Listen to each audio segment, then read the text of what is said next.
అందరికీ నమస్కారం. వీడియో చూస్తున్న ప్రతి ఒక్కరికి గణతంత్ర దినోత్సవ శుభాకాంక్షలు. ఐ నో రేపు ఇండియన్ స్టాక్ మార్కెట్ కి సెలవని. The reason why I'm making this video is Nifty ఒక ఇంపార్టెంట్ సపోర్ట్ జోన్ ని బ్రేక్ చేసింది, అది కూడా డౌన్ సైడ్. ట్రెండ్ లైన్ తో పాటు చాలా మంది ఇన్వెస్టర్స్ కన్సిడర్ చేసే ఒక ఇండికేటర్ కూడా లాస్ట్ ట్రేడింగ్ సెషన్ లో నెగటివ్ సైడ్ షిఫ్ట్ అయ్యింది. సో ఈ రోజు మనం నిఫ్టీ చార్ట్స్ ని అనలైజ్ చేద్దాం. Short term two mid term direction ఎలా ఉండబోతోందో తెలుసుకోవడానికి ట్రై చేద్దాం. So this is Nifty 50 chart.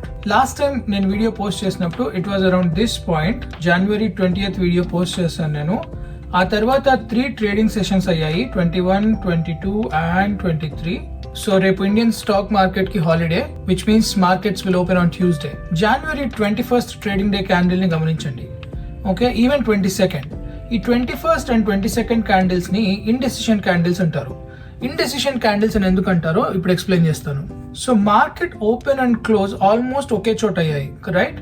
25,140 దగ్గర ఓపెన్ అయింది అండ్ 25,150 దగ్గర క్లోజ్ అయింది. So it's basically the same price point, correct?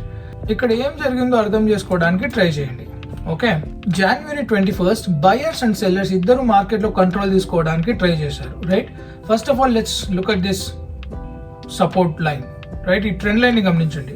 So ఆ రోజు మనం క్లియర్ గా మార్క్ చేసుకున్నాము. సో ఇది ఒక సపోర్ట్ జోన్, ఎందుకంటే ఇక్కడ ఒక ట్రెండ్ లైన్ ఫామ్ అయింది, ఈ blue colour line. And at the same time ఈ ప్రైస్ పాయింట్ దగ్గర ఒక మైనర్ సపోర్ట్ ఉంది అని చెప్పి డిస్కస్ చేశాం, right?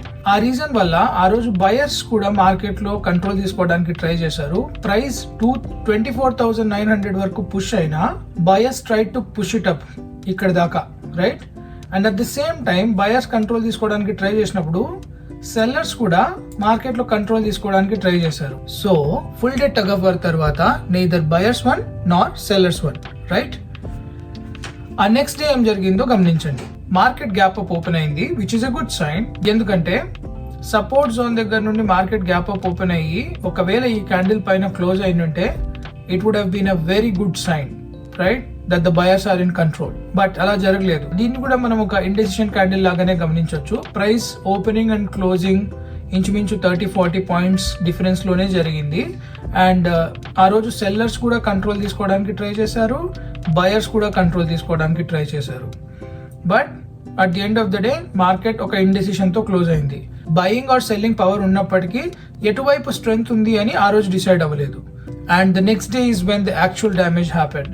January 23rd market slight ga gap up open ayindi and then it fell straight through, right? Ee support zone ni break chesi market closing kuda 25,000 almost 25,000 mark దగ్గర close అయింది. And మీరు ఇక్కడ గమనించారంటే ఈ buyers week is two tiny, అసలు దీన్ని consider కూడా చేయకూడదు మనం. Okay, this is almost like a clean candle and a very strong indication that the sellers took control here. ఎందుకు దీన్ని మనం ఒక నెగటివ్ సైన్ లాగా చూడాలంటే there are 2 good reasons. Okay, reason number 1, ఈ సపోర్ట్ ట్రెండ్ లైన్ ని break చేసి down side candle strong గా క్లోజ్ అయింది. అండ్ ఈ హారిజాంటల్ సపోర్ట్ ఏదైతే ఉందో ఇది mini support, but still we can consider that దీన్ని కూడా ప్రైస్ బ్రేక్ చేసి కింద క్లోజ్ అయింది. And that's not the worst part. 200-day moving average. చాలా మంది investors, not even retail investors, institutional investors కూడా 200-day మూవింగ్ యావరేజ్ ని చాలా సీరియస్ గా తీసుకుంటారు. ఎందుకంటే 200-day మూవింగ్ యావరేజ్ ఒక ట్రెండ్ ని ఇండికేట్ చేస్తుంది, right? So market up trend లో ఉందా డౌన్ ట్రెండ్ లో ఉందా అని తెలుసుకోవాలంటే the easiest way to do it is 200-day simple moving average indicator ని సెట్ చేయండి. ప్రైస్ 200-day మూవింగ్ యావరేజ్ పైన ఉంటే ట్రెండ్ అప్ సైడ్ ఉన్నట్టు, ప్రైస్ కింద ఉంటే డౌన్ సైడ్ ఉన్నట్టు. అండ్ January 23rd రోజు ప్రైస్ ఆ పాయింట్ కింద క్లోజ్ అయింది. 21st కూడా ప్రైస్ 200-day మూవింగ్ యావరేజ్ కిందకి వచ్చింది, బట్ క్లోజింగ్ జరగలేదు. మీరు గమనించారా? That is why I said buyers and sellers ఇద్దరు కంట్రోల్ తీసుకోవడానికి ట్రై చేసినా it ended up in indecision and price 200-day moving average పైన క్లోజ్ అయింది. సో దానివల్ల బయర్స్ కైండ్ ఆఫ్ థాట్ ఇక్కడ నుండి మార్కెట్ రివర్సల్ అవుతుందని. సో గ్యాప్ అప్ ఓపెన్ అయింది, బయర్స్ కొంచెం పవర్ చూపించారు, సెల్లర్స్ కూడా పవర్ చూపించారు, కాబట్టి the next day also it was indecision. కానీ 23rd అలా జరగలేదు. 23rd క్లియర్ గా సపోర్ట్ లైన్ ని ప్రైస్ బ్రేక్ చేసింది అండ్ 200-day మూవింగ్ యావరేజ్ కింద కూడా ప్రైస్ క్లోజ్ అయింది. It's a negative sign. So short term లో నా వ్యూ నెగటివ్ సైడే ఉంది. And if I want to look at next support zones, and by the way price ఏ point దగ్గర అయితే ఇప్పుడు ఇక్కడ ఉందో ఇక్కడ ఒక మ్యానిపులేషన్ కూడా జరగవచ్చు. నేను లాస్ట్ టైం వీడియోలో ఎక్స్ప్లెయిన్ చేశాను లిక్విడిటీ స్వీప్ అంటే ఏంటి అని. There is a possibility for that to. So ఇలాంటి బ్రేక్అవుట్స్ జరిగినప్పుడు మనం ఇమీడియట్ గా బ్రేక్అవుట్ అయిన క్యాండిల్ దగ్గర ఎంట్రీ తీసుకోకూడదు. I'm talking about traders, not about investors.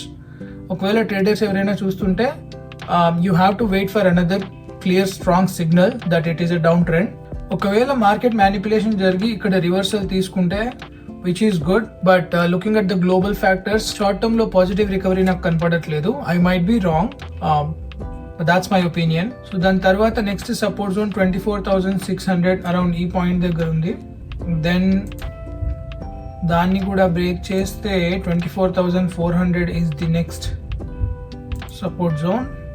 గుర్తుపెట్టుకోండి, పాజిటివ్ న్యూస్ కన్నా నెగటివ్ ఫియర్ చాలా తొందరగా ఇంపాక్ట్ చూపిస్తుంది మార్కెట్లో.